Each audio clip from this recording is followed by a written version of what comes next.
Bem-vindos a mais uma das nossas análises profundas. Hoje a gente vai deixar a ficção científica de lado um pouquinho, sabe, aqueles clichês de filmes de Hollywood. Vamos focar no que realmente importa, os desafios éticos, estruturais e muito reais da inteligência artificial e da robótica que já estão acontecendo agora. A verdade é que os dilemas da IA já estão moldando o nosso presente. Então, não se trata de tentar adivinhar o futuro, mas sim de entender essa tecnologia que já está mudando a forma como a nossa sociedade opera neste exato momento. Para dar uma ideia do tamanho do desafio que a gente tem pela frente, olha só essa frase famosa do E.J. Good, escrita lá em 1965. A ideia central aqui estabelece o que está em jogo para a nossa espécie. Basicamente, se a gente criar algo mais inteligente do que nós mesmos, passamos o bastão da inovação. Só que o verdadeiro alerta dessa citação não é sobre a invenção da máquina em si, e sim sobre o controle.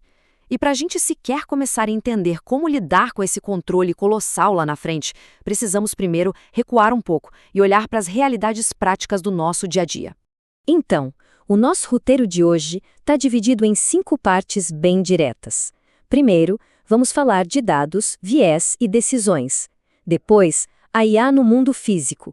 Em seguida, sociedade, política e economia. Dar um salto enorme para superinteligência e risco existencial e, por fim, fechar com regulando o futuro da IA. Vamos lá? Começando pela nossa primeira seção. Dados, viés e decisões, e como isso tudo impacta o indivíduo. Sabe aquele clique despretensioso ou os segundos a mais que a gente passa olhando para uma foto? Pois é, nós estamos vivendo na chamada economia da vigilância. É literalmente transformar a atenção humana em uma matéria-prima valiosíssima. E o mais fascinante, ou melhor, preocupante, é que os algoritmos de hoje usam essas montanhas de dados não apenas para observar passivamente, mas para prever e manipular sutilmente o comportamento e as escolhas das pessoas. Tudo isso rolando nos bastidores de serviços digitais que a gente jura que são totalmente gratuitos. E aqui a gente esbarra num problema gigantesco, a opacidade, também muito conhecida como o problema da caixa preta. Imagina o seguinte, uma IA toma uma decisão séria, tipo negar um empréstimo bancário ou sinalizar alguém num sistema policial. Mas a máquina não emite um relatório lógico que um humano consiga ler. Se nem a pessoa afetada, nem o próprio programador conseguem explicar o porquê matemático exato dessa decisão, fica praticamente impossível contestar. É um cenário que corrói totalmente as bases do que a gente entende por devido processo. E tem mais. A gente tem a mania de achar que computador é puramente lógico e neutro, né? Mas, na real, confiar cegamente em algoritmos é um perigo enorme, justamente por causa do viés. Eles são treinados com dados do nosso passado. E o passado está cheio de preconceitos humanos, seja em contratações ou em abordagens policiais. Quando a gente automatiza isso sem pensar, a IA pega essas falhas históricas e as transforma num padrão matemático rígido. A gente acaba escondendo erros sistêmicos atrás de uma máscara de objetividade científica. O que nos leva à nossa seção 2, a IA no mundo físico, ou a ética quando ela ganha um corpo. Quase todo mundo já ouviu falar do famoso dilema do bonde, certo? Agora traz isso para a tecnologia de hoje. Imagina um carro autônomo rodando na rua. De repente, uma colisão se torna matematicamente inevitável. O que o algoritmo faz? Ele prioriza o passageiro ou desvia e atinge um grupo de pedestres. Isso joga luz sobre a imensa dificuldade de tentar codificar o peso da vida humana e da responsabilidade em uma máquina que está ali, solta, tentando navegar no caos imprevisível do mundo físico. E olha só esse outro dilema que está surgindo com o envelhecimento da população, os robôs de cuidados. De um lado, temos robôs de assistência ajudando a levantar pacientes da cama. Sensacional, uma ajuda física inegável que protege enfermeiros. Mas, do outro lado, temos os robôs de companhia. Eles são desenhados para imitar emoções e criar intimidade. Simular carinho pode até trazer um conforto rápido, mas cruza uma linha muito delicada e perigosa. Flerta com a manipulação. Porque no fim das contas, a máquina não sente absolutamente nada por quem está recebendo cuidado. É, de certa forma, uma ilusão. Aumentando um pouco a lente agora, chegamos à seção 3, Sociedade, Política e Economia, focando nas grandes mudanças sistêmicas. A gente costuma falar da nuvem como se fosse algo mágico pairando no ar, mas a verdade é que essa inteligência exige um custo físico altíssimo ancorado no chão. Treinar grandes modelos de linguagem pode demandar a mesma energia de pequenas cidades inteiras. E quer saber de uma coisa maluca? Só para gerar algumas dezenas de respostas num chat, a gente gasta o equivalente a uma garrafa inteira de água potável só para resfriar os servidores. Essa infraestrutura toda traz um custo ambiental gigantesco que a gente quase nunca discute quando está elogiando a velocidade dos algoritmos.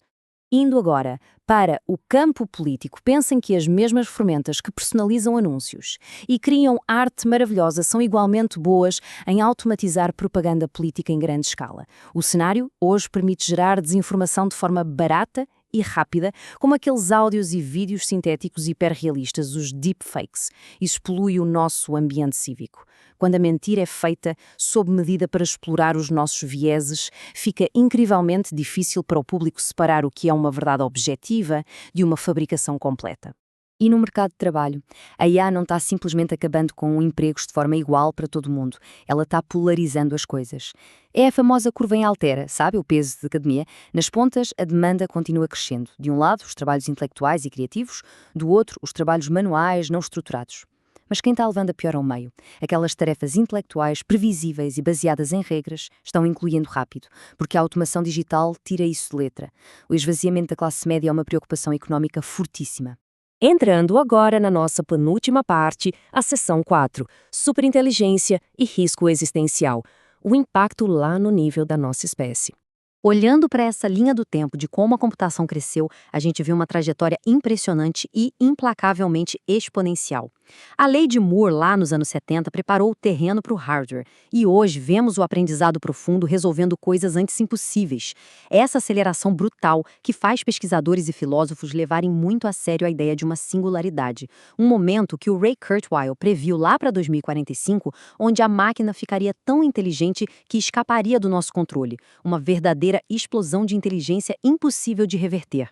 Mas espera aí, tem uma suposição muito perigosa de que algo superinteligente vai ser automaticamente bondoso. A tese da ortogonalidade quebra isso completamente. Ela diz que a inteligência e a motivação da máquina correm em trilhas separadas. Imagina uma IA brilhante capaz de resolver toda a física quântica, mas que tem como único objetivo final maximizar o poder de processamento da Terra, arrancando todos os nossos recursos naturais. A inteligência extrema é só uma ferramenta. Ela não vem de fábrica com compaixão e ética. E isso leva a gente direto para o núcleo do chamado problema do controle. Se não rola uma benevolência natural da máquina, então é absolutamente vital alinhar os objetivos dela com os valores humanos lá no início, no design. O grande medo é a chamada convergência instrumental, quer dizer, a máquina adotar táticas superdestrutivas como um passo totalmente lógico só para cumprir uma tarefa simples que a gente pediu para ela fazer sem pensar nas consequências. Para fechar as nossas sessões, chegamos à seção 5, regulando o futuro da IA, focando nas estruturas globais. A boa notícia é que a gente está vendo a discussão sair das salas de filosofia e virar lei de verdade. As abordagens modernas de políticas públicas estão avançando. O AI Act da União Europeia, por exemplo, é muito pioneiro. Eles estão separando a IA em categorias baseadas no risco real que ela traz para os direitos humanos. As inaceitáveis são banidas e as de alto risco precisam de transparência total. Finalmente, estamos trocando princípios éticos vagos por responsabilidade legal que pode ser cobrada na justiça. Então, para fechar de verdade essa nossa exploração, fica a reflexão mais importante. O avanço da inteligência artificial não é como um evento do clima, uma tempestade que a gente só senta e assiste. É a arquitetura humana. Entendendo tudo isso que conversamos, desde os vieses ocultos lá nos dados até os riscos existenciais, qual vai ser a nossa escolha? Nós temos a responsabilidade de participar ativamente na criação dessas ferramentas. É o nosso papel garantir, juntos, que o mundo que vamos compartilhar com as máquinas seja um lugar onde realmente vale a pena viver. Muito obrigado por acompanhar mais esta nossa análise e até a próxima.